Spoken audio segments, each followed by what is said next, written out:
വാഹനയാത്രികർക്ക് അപകട ഭീഷണി ഉയർത്തി റോഡിലേക്ക് വളർന്ന കാടുകൾ. കട്ടപ്പന കുട്ടിക്കാനം മലയോര ഹൈവേയിൽ ഏലപ്പറ 1-ാം മൈൽ വളവിലാണ് റോഡിലേക്ക് കാടുകൾ വളർന്നു നിൽക്കുന്നത്. ഇതുകൂടാതെ റോഡിന്റെ വിവിധ ഭാഗങ്ങളിലും സമാന രീതിയിൽ കാടുകൾ വളർന്നു നിൽപ്പുണ്ട്.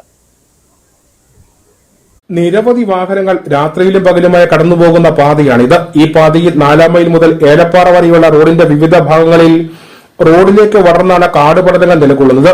ഇത് വാഹന ഡ്രൈവർമാർക്ക് അപകട ഭീഷണിയാണ്. ഏലപ്പാറ 1-ാം മൈൽ ഭാഗത്ത് കൊടുംവളവാണ്. ആ കൊടുംവളവിൽ രണ്ട് സൈഡിലും കാടുകൾ വളർന്നു നിൽക്കുന്നതുകൊണ്ട് വണ്ടികൾ പരസ്പരം അങ്ങോട്ടും ഇങ്ങോട്ടും അപകടങ്ങളുണ്ടാകുന്നു. ബൈക്കുകാര് തമ്മിൽ അപകടങ്ങളുണ്ടാകുന്നു, ബസ്സുകൾ തമ്മിൽ അപകടങ്ങളുണ്ടാകുന്നു. അതുകൊണ്ട് മഞ്ഞ് മൂടിക്കഴിഞ്ഞാൽ റോഡ് ഒട്ടും കാണത്തില്ല. അതുകൊണ്ട് എത്രയും പേരെന്ന് അവിടുത്തെ ആ രണ്ട് സൈഡിലെയും മരങ്ങളൊക്കെ ഒന്ന് വെട്ടി ആ കാടുകളും വെട്ടി ഒന്ന് ക്ലിയറാക്കി ഇടുവാണെങ്കിൽ നല്ലതായിരിക്കും.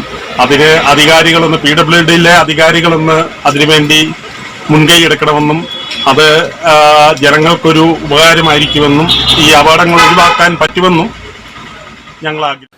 റോഡിന്റെ അരികുവശങ്ങളിലെ കാടുകൾ പൊതുമരാമത്ത് വിഭാഗം കരാർ നൽകി എല്ലാ വർഷവും വെട്ടിമാറ്റുന്നുണ്ടെങ്കിലും ഇത് കാര്യക്ഷമമാകാത്തതാണ് പെട്ടെന്ന് കാടുകൾ വീണ്ടും വളരുവാൻ കാരണമെന്നും ആളുകൾ പറയുന്നു. പുലർച്ചെയും രാത്രിയിലും വാഹനങ്ങൾ കടന്നു പോകുമ്പോൾ കനത്ത മൂടൽമഞ്ഞിറങ്ങുന്ന ഒരു മേഖല കൂടിയാണ്.